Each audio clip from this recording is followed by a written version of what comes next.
Hello, my name's Hannes, this is Painting by Letters, and today I want to continue the process of growing my Necrons.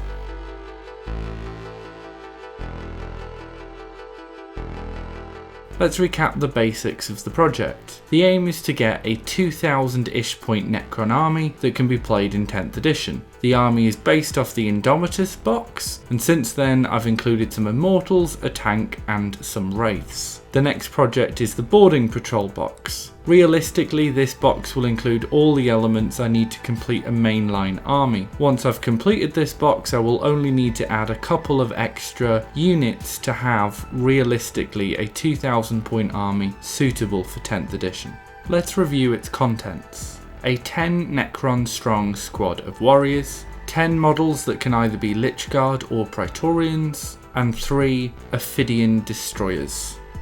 Once included, I do think we'll have something resembling a traditional Necron army. A decent squad of warriors, a secondary squad of warriors, some immortals, and lots of specialised units. I actually think that's one of the reasons that I love the Necron army, just to play and, from some of the smaller games that I've had. The units specialise quite a lot, and I think that gives quite a lot of variety on the tabletop, and it means that things flow quite nicely as well. I was recently asked by a friend of mine to consider teaching him how to play 40k, and we're gonna paint some models together and things like that. And I was thinking that Necrons are probably the best army to hand to a new player, just to give it a go. Traditionally, of course, that would have always been the Space Marines. But I do think there's something about the Necron army where you can hand it to people. You can very simply go Wraiths, run them at your opponents and get in close combat, and someone immediately understands what to do and how to use it. I think that's quite cool.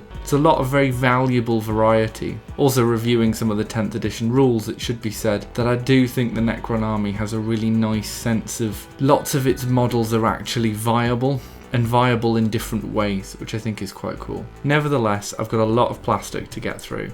So let's begin with the warriors. I thought about this long and hard when I opened this box originally about which unit to start with, and I think the obvious choice is the warriors. Basically, I've already built them before. They're going to be considerably less fun than other elements that I might put together, and it means that the motivation can always be tied to the next project, which is always going to be more fun. Motivation is something that's been on my mind quite a lot recently. I've had a pretty harsh period at work and some stuff in my personal life that's been a bit weird recently, and as such my sort of motivation to paint Warhammer has been lower than normal, which wasn't a great context to be doing these warriors under. Well, if I'm honest with you, it did take about 3 weeks. But I have been able to, as I realised that I really needed to finish them mostly for this video, been able to tell myself, well look, the next project you're going to do is going to be something really interesting and fun, and that is that the next project that I want to do is the Void Dragon for this army.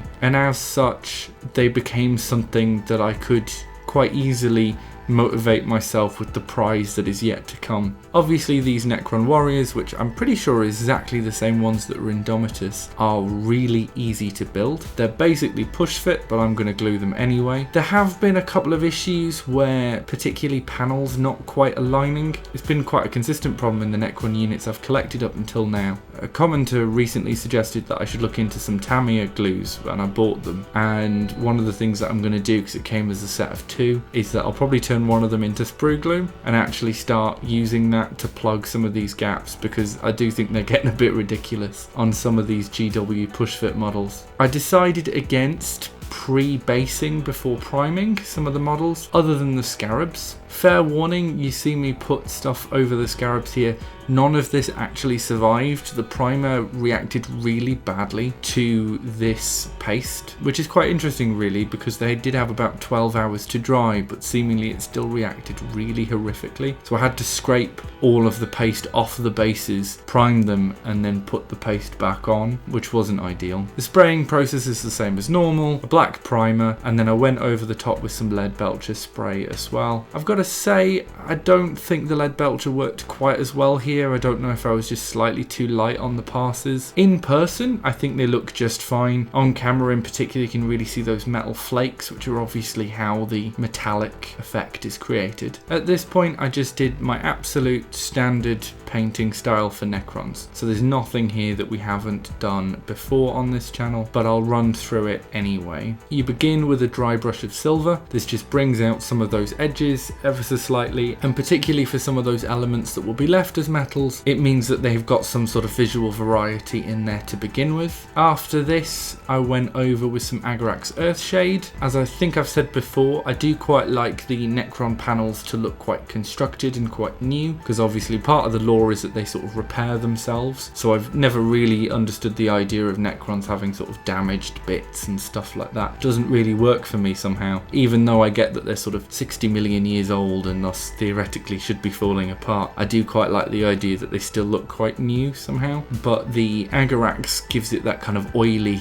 colour to the metal, which I do think works quite well, and it also basically does all the recess shading for you doing this, and also the brown as an offset for some of the more punchy colours that we use later on in the process. Gives a bit of a nice two-tone to it as well. At this point, I wanted to implement some of the things that I learned from the Trazyn disaster, at least that's what I've called it in my script, and I took out some of that silver paint and actually went and did some very small highlights. This does not show up on camera in any reasonable way, but I'm mentioning it here anyway. In person, you can really see the effect. I was thinking about this a little bit this week. It's just that there are some things that I do on these models that just do not show up brilliantly on camera, and the painting phase had a guest on recently who was a pro painter onto their podcast, and he was saying that basically there are some techniques that look great in person but look absolutely awful on camera, and vice versa. So he's got some models that he absolutely hates and thinks look awful, but on camera they look absolutely excellent. So it's probably one of the things that I'm just going to have to learn with this channel, maybe to stray away from those effects, like for example painting lighter metals over darker metals that might not show up brilliantly on camera or through a lens, but might show up much better if you were in person. You could see them sort of face to face, I guess. At this juncture, I decided to work section by section, so completing one element to completion before moving on, and that meant that at the end I could come back and do all of the metallic cleaning up that I might need to do. The ribs on the warriors were my usual blue mix, so a light blue from Vallejo as a base. It always takes about 2 thin coats to get a good coverage out of this paint, but I really quite like how punchy it is. And then using the Achelian green contrast paint just to knock that blue back ever so slightly. And again, this paint is one of those ones, it brilliantly seeks out all of the recesses, things like that, does a lot of the dark lining for you and things, so you don't have to worry about it. As I found in some of my other videos, this contrast paint works much better if mixed about maybe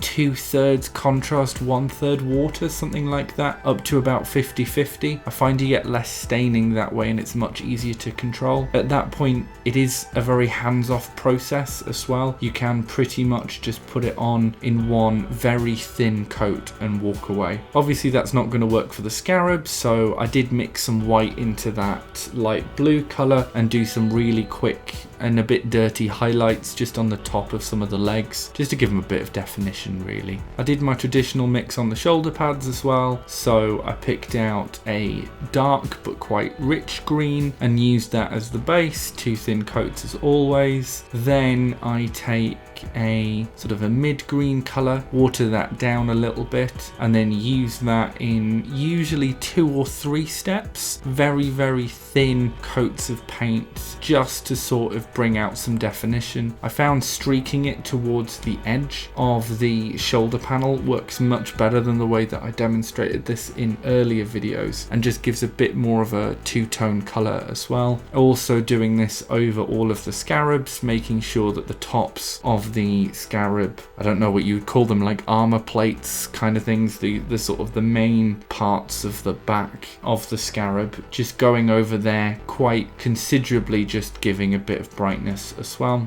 After that, doing some highlights. So I did some highlights on the scarabs just to give them a bit of definition. I deliberately made the highlights slightly thicker on the scarabs. I thought that this would help to sort of give them a bit more definition. In most places I actually don't really like that. I think I probably should have just gone in normally, but you know, you don't learn if you don't experiment. And then obviously over all of the warriors' shoulder pads, just highlighting just to give that definition as well. At this juncture, these warriors went in a box for about a week and a half because I just ended up really busy. I think this is what I'm talking about when it comes to motivation. We've got to keep ourselves going sometimes when we've got projects. And so I did set myself a bit of a challenge, which was if I could finish these guys in one night's painting, then I would allow myself to pick out something a bit more fun to do next. I had a little bit of a brainwave. One of the things that I absolutely hated when I did my first set of warriors was using very thinned down red paints to get into all of those lines that go down the weapons. And so here comes my idea. Well, contrast paint should do that anyway. So I got the contrast, which was, I believe, Blood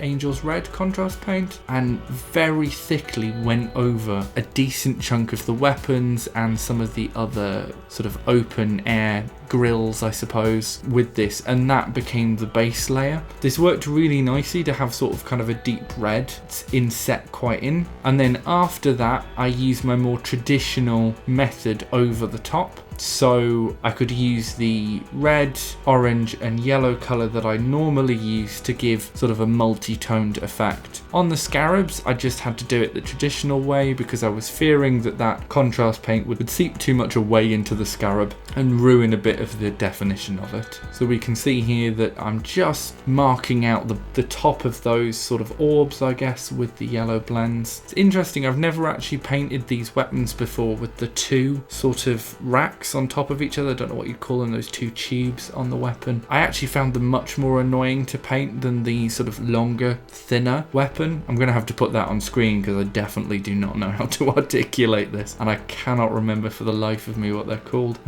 Never mind. I found them much more annoying to paint to sort of get round to some of those areas as well. So I think if I ever were to do another unit, I would just stick with the longer ones. I also think they look slightly better as well, but that's just me. I just thought it would be a good idea to sort of have both weapons in the box just in case I ever needed them, and I cannot be bothered to learn how to do magnets on something this small. That seems a little bit ridiculous. Anywho, after this point it's just dead simple. Base coating with my usual red-green mix to give that kind of brown, then texture paste over the top. And at this point, while I was waiting for the texture paint to dry, because my challenge was to try and finish these quite quickly, I used some Volupus pink to pick out some of the cables on the weapons and loose wires, things like that. I was going to paint them in a different metallic colour, but I just thought a different sort of colour would give a little bit of interest. I really like this actually. I wasn't quite as accurate as I probably should have been in a couple of places, but I do really like it. Then my base mixture that I've done in the last couple of videos. So red contrast for initial definition, painted and dry brushed the stones, then dry brushed the lighter mixes of red, green and white till I got a few different tones. At the end, just focusing on the areas that had caught previous dry brushes as well. Then coated the whole lot, including the stones, with Agarak's Earthshade. At about this point, I also got out my bolt gun metal and went over all of the mistakes throughout. And there were a couple of places where that earlier silver phase just had not quite worked, and I sort of knocked some of that back. Because of the way that I'd worked with these models, where I've painted a section, then moved on to the next section, it meant that the cleanup job was dead quick. I literally went in with one coat and just fixed everything back. It worked really, really well, which was good. Final thing to do is rimmed all the bases with black, and then here's where I've got some issues. One of the things I said I wanted to do with this channel was learn from my mistakes, and to a degree I've got to put those mistakes on the channel as well. The super glue I used, which was a Gorilla super glue, to attach the scarab bases to this tub of actually shaving cream, which I was just using as a painting handle. It just did not want to break. So all 3 of the scarabs have little bits of the bases broken off. They're small enough, and I've painted over them black, that they're not quite that obvious, but it's still not ideal. So here we have the warriors complete. As I said, I'm going to space out the smaller guys where I can. So I'm going to do the Void Dragon next, I think. I've already sort of got that out of the box and had a bit of a look. After that, I think I'm going to do Lich Guard. I've always wanted Lich Guard, so I'm probably just going to do 10 of them at once. Then probably the Destroyers, and then the Silent King. I think the trick is just to space out the projects that you know are going to be a bit more annoying. So although I've always wanted Lich Guard, I do feel like they could be slightly more annoying to paint and build. So it's just about spacing things out and keeping things in the correct place. To wrap up, I'm just going to say my name's Hannes. This has been Painting by Letters. Thank you so much for watching. It's been a pleasure as always, and keep safe out there.